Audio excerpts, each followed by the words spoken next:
Little storyteller. Lily lived in a little blue house with a big green garden. When the monsoon rains came, a giant puddle formed in her garden. It was so big, Lily thought it was a small lake. Lily loved her puddle friend. It was shiny like a mirror and showed her funny wobbly face.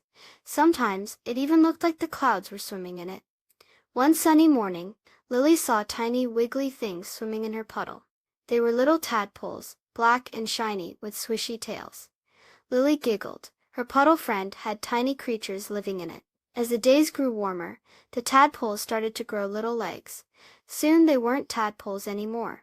They were tiny green frogs, hopping around the edge of the puddle. One very sunny day, Lily noticed her puddle friend was getting smaller and smaller. The water was going away. The little frogs looked a bit sad. Lily had an idea. She got her little red watering can and filled it with water from the tap. She gently poured the water into the shrinking puddle. The little frogs looked happy again. The monsoon rains came again. The big puddle was back, bigger than ever. The little green frogs hopped happily into their big water home. Lily smiled. It was good to have a puddle friend, and it was good to help little friends too. Did you know that frogs start their lives in water? Please subscribe. Thank you.